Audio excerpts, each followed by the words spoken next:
Hey, what's up YouTube? Saf here on Super Saf TV, and in this video I'm going to be comparing the specs of the Canon 70D to the Canon 60D.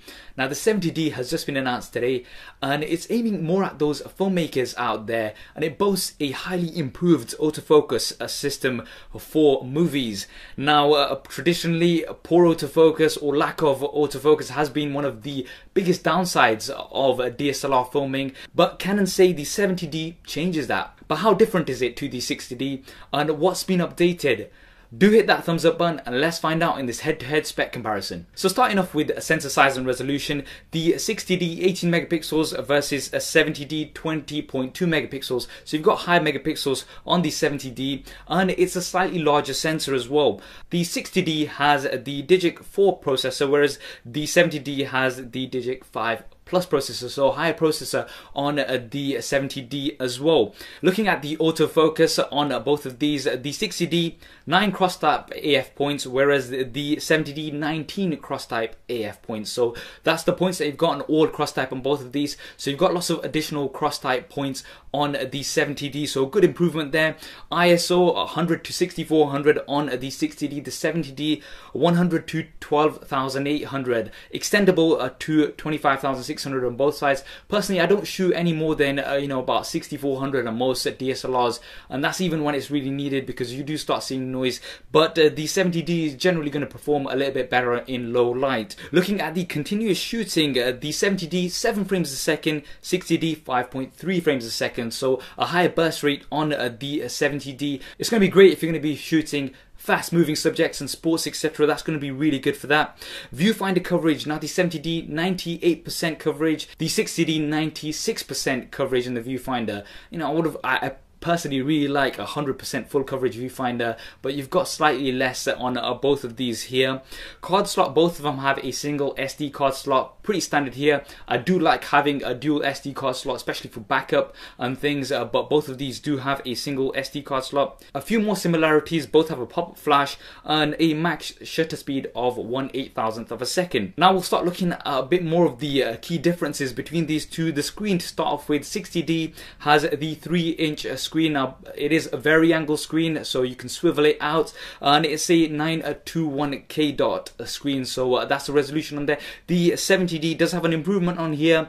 It's got a 1040 dot vari-angle screen, and that's also 3 inches, but you've got higher resolution on here, and you can also swivel and rotate this. Swiveling and rotating the screen is a big advantage, especially when it comes to video. But the 70D is also a touch screen, something that's new. It came with the 650D initially, so Canon offering the touchscreen on some of their newer DSLRs, which is absolutely great. Now, continuous autofocus in movie mode. Now this is very interesting. The 60D did not have continuous autofocus in movie mode. The 70D has the dual pixel CMOS AF technology, which is what Canon have been really shouting about with this. It enables a fast and smooth autofocus tracking while shooting, which is absolutely great. And looking at the examples, it does look very promising. I really do want to try this out, and the examples look very promising here.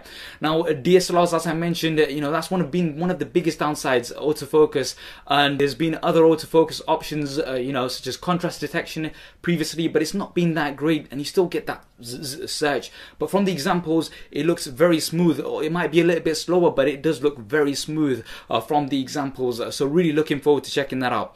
Now in terms of the video modes, you've got 1080p at 24, 25 and 30 frames a second at 1080p on both of these, as well as 720p at 50 and 60 frames a second. Pretty standard there. Max recording length is also the same, 29 minutes and 59 seconds, and you've got a mic in both of these cameras as well. I would have preferred a headphone jack out as well, especially because the 70D is aimed at the filmmakers. Having that headphone out is very useful, but that is lacking on both of these cameras. Wireless transfer, the 70D has a built-in wireless transfer.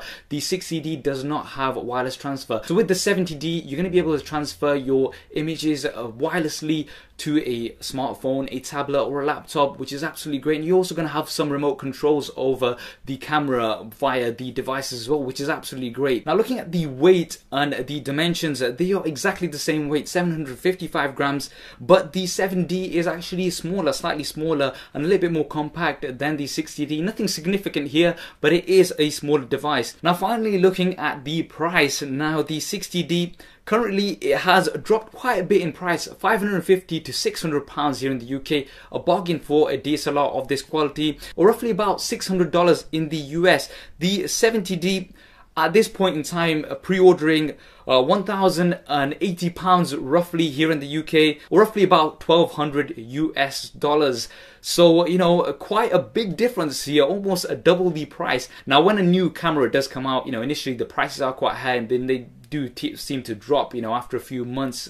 But currently speaking, if you are going to be pre-ordering the 70D, which is due to be released in September sometime, you are going to be paying quite a premium for it, double the price of the 60D. Now, to summarize, the 70D is a big improvement over the 60D, I think. But is that improvement worth double the price? You know, I'm not sure if that's the case right now. I do think the autofocus, the new autofocus system on the 70D is going to be its key selling point. And for the filmmakers out there, this is going to be a really, really big benefit. Which would you go for? Would you go for the 60D or the 70D? And do you think the 70D is worth the extra money? Do drop me a comment below and let me know your thoughts. I hope you enjoyed this video and found it useful. If you did, as always, please do hit that thumbs up button for me. It really does help me out. And why not subscribe to the channel? I've got plenty more videos coming up on here. Thanks for watching. This is Saf on Super Saf TV, and I'll see you next time.